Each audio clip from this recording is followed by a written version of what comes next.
여러분 안녕하십니까? 여수 MBC 뉴스데스크입니다. 광양의 화두였던 포스코 정비 자회사가 오늘 출범했습니다. 자회사로 편입된 기존 협력업체 직원들은 고용 안정 등에 대한 기대감을 드러냈는데요. 지역사회는 소상공인과 영세업체의 피해를 막을 수 있는 구체적인 대책을 요구하고 있습니다. 문형철 기자입니다. 지난 3월부터 설립이 추진된 포스코 정비 전문 자회사가 공식적으로 출범했습니다. 광양에 설립된 자회사는 모두 3곳으로 기존 제철소 정비 협력업체 15곳을 부문별로 통합 재편했습니다.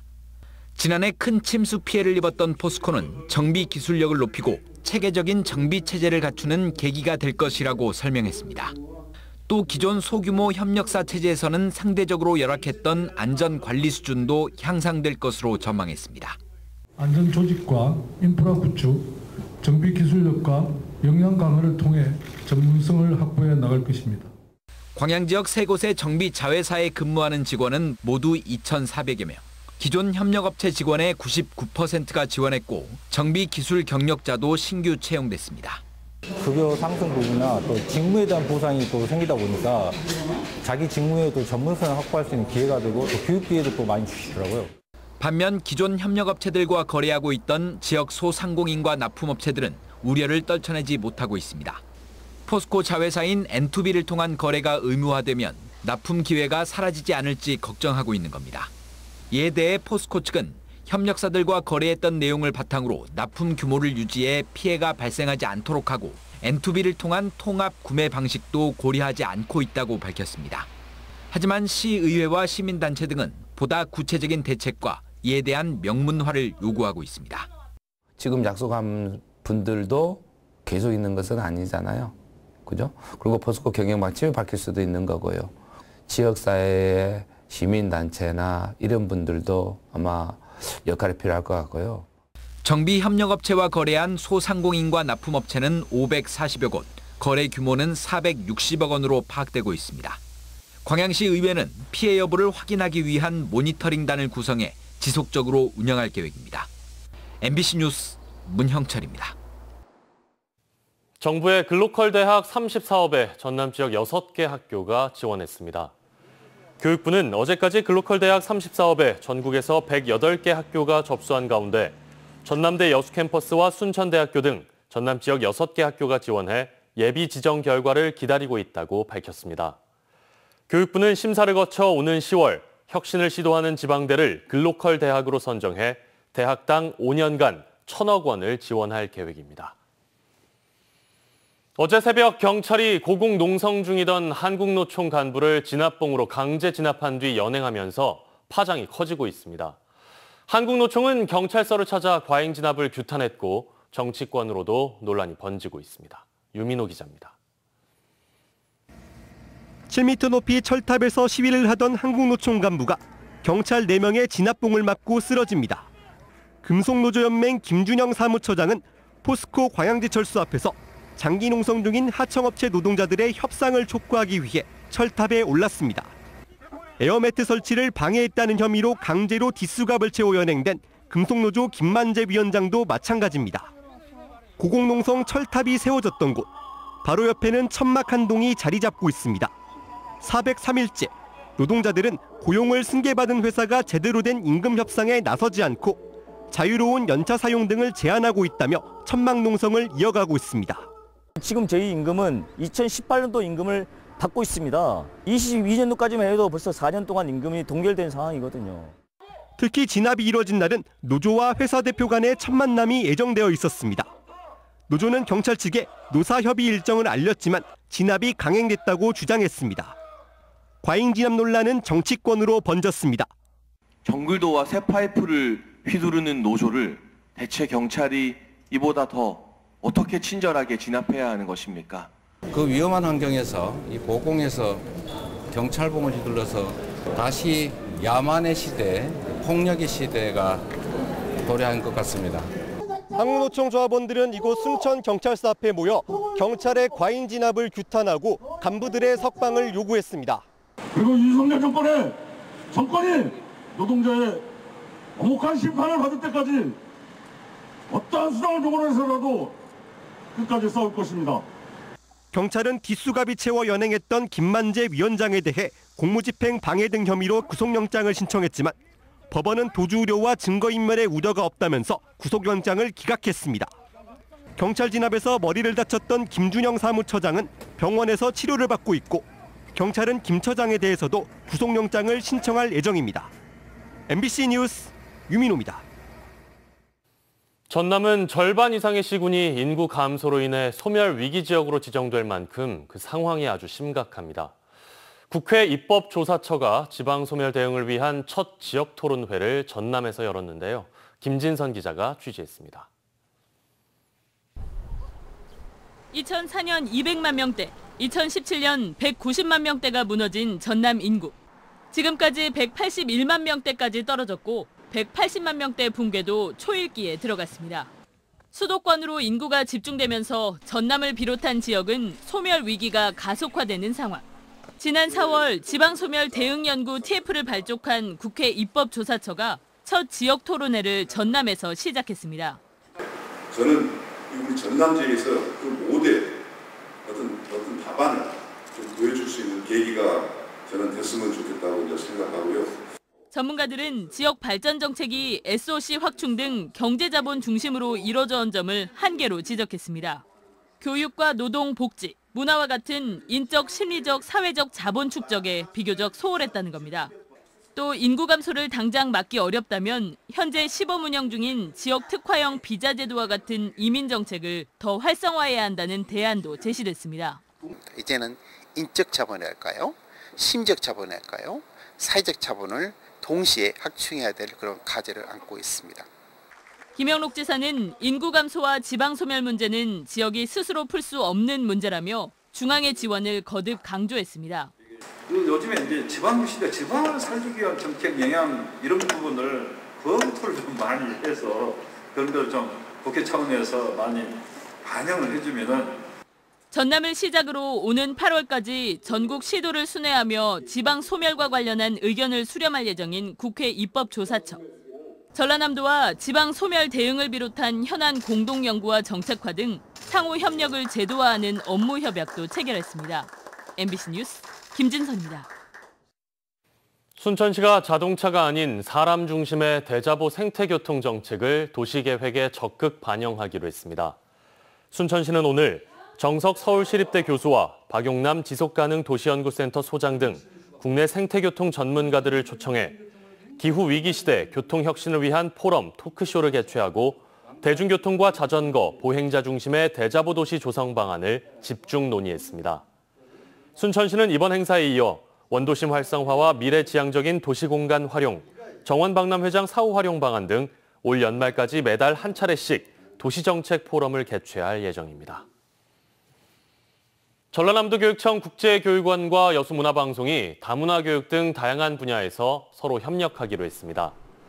양 기관은 오늘 오후 여수문화방송 대회의실에서 업무 협약을 맺고 국제교육 활성화와 다문화 인식 개선 등을 통해 다양성을 존중하는 지역문화 만들기에 힘쓰기로 했습니다. 여수문화방송은 이에 따라 앞으로 국제교육원과의 협력 사업으로 전남 지역 외국인을 포함한 이주민들을 대상으로 다양한 콘텐츠와 프로그램을 제작해 맞춤형 정보를 제공할 계획입니다. 반려동물을 키우는 가구가 늘면서 이른바 층견소음이 이웃 간의 갈등으로 번지고 있습니다. 이런 가운데 법원이 개 짖는 소리로 지속적인 정신적 고통을 받았다면 손해배상이 가능하다고 판단했습니다. 임지은 기자의 보도입니다. 척수 신경병증으로 거동이 불편해 집에만 있어야 하는 이 남성. 지난해 3월부터 귀가 찢어질 듯한 소리로 수면장애에 시달렸습니다. 소음의 원인은 바로 새로 이사온 아랫집의 개 짖는 소리였습니다. 짖는 개를 한 달 가면 안 돼. 한 달을 진짜 이를 나누고 참았죠. 나도 죽어버려야겠다. 그런 마음이 들 정도로 스트레스가 어마어마해요. 층간 소음 중재를 전문으로 하는 기관에 사건을 의뢰도 해봤지만 성과는 없었습니다. 개는 물건에 해당해 소음 측정 대상이 아니라는 겁니다. 갈등 중재자로 나선 아파트 관리사무소도 지자체도 반려견 소음 문제를 해결하지 못했습니다. 간헐적으로 이렇게 민원이 접수되고 있고 저희들이 이제 자체적으로 양 세대 간의 어떤 조율을 하려고 노력하지만 쉽지는 않습니다. 아랫집에 수차례 개선을 요구했지만 아랫집은 방음 부스를 설치했다는 이유 등으로 적절한 조치를 취하지 않았고 이사를 하려고 집까지 내놨지만 집이 팔리지 않자 결국 법원까지 찾게 됐습니다. 법원은 개 짖는 소리로 주민이 피해를 봤다면 개 주인에게 손해배상 책임이 있다고 판단했습니다. 개 짖는 소리가 공동주택 소음 기준치에 도달하는지 측정할 수는 없어도 그 소리가 매일 반복된다면 명백한 불법 행위라고 봤습니다. 그러면서 소음 피해가 이어진 1년여 동안 적절한 조치를 취하지 않았던 이웃집에게 손해배상을 해줄 것을 명령했습니다. 다만 원고가 주장하는 피해 정도를 두고 다툼의 여지가 있다는 이유로 원고가 청구한 300만 원 가운데 100만 원만 배상하라고 판단했습니다. 한편 지난 2021년 KB경영연구소가 조사한 2021 한국 반려동물 보고서에 따르면 조사에 참여한 반려인 가운데 10명 중 3명이 아파트에서 반려견을 양육하면서 소음으로 이웃과 분쟁을 겪은 적이 있는 것으로 나타났습니다. MBC 뉴스 임진입니다.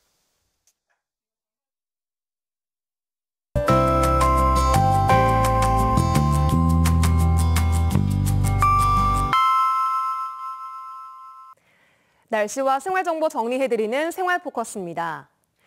여수 낭도 낭만 페스티벌이 오는 3일부터 이틀 동안 화정면 낭도 물량장에서 열립니다. 이번 행사에는 생태 녹색 관광을 주제로 둘레길 탐방과 별자리 해설, 길놀이 등 다양한 프로그램이 마련됩니다. 전라남도 사회서비스원이 오늘 순천만 정원박람회장 내 습지센터에서 사회서비스 투자사업 혁신 컨퍼런스를 개최했습니다. 이번 행사는 전남 지역의 사회서비스 투자 성과를 돌아보고 발전 방안을 찾기 위한 주제 발표와 토론회로 진행됐습니다. 여수의 경이 여성 어업인을 위해 여수중앙병원에 헌혈증 131매를 기부했습니다. 여수의 경은 최근 소아암 투병 어린이에게 헌혈증 200매를 전달하는 등 사회 공헌 활동을 이어오고 있습니다. 6월의 첫날은 흐리게 출발했습니다. 전남 동부 지역에 종일 흐리고 비도 뿌렸는데요. 비는 내일 오전까지 이어지겠습니다. 비의 양은 10에서 40mm로 예상됩니다. 내일 오후부터는 날이 개면서 여름 무더위가 기승을 부리겠습니다. 전남 동부 지역의 낮 기온이 최고 32도까지 오르면서 오늘보다 무려 10도가량이 높아집니다. 급격한 기온 변화에 건강관리를 잘 하셔야겠습니다. 자세한 지역별 기온 보겠습니다. 내일 아침 기온은 여수와 순천 20도, 고흥 19도로 오늘과 비슷하거나 조금 높게 출발합니다. 한낮 기온은 여수 28도, 광양 31도, 순천 32도로 껑충 오르겠습니다. 내일 해상에도 오전까지 가끔 비가 오는 가운데 바다의 물결은 앞바다에서 1에서 2m, 먼바다에서는 최고 2.5m로 조금 높게 일겠습니다. 여수의 내일 만조시각은 오전 7시 34분, 간조시각은 낮 1시 32분입니다. 지금까지 생활포커스 송유라였습니다.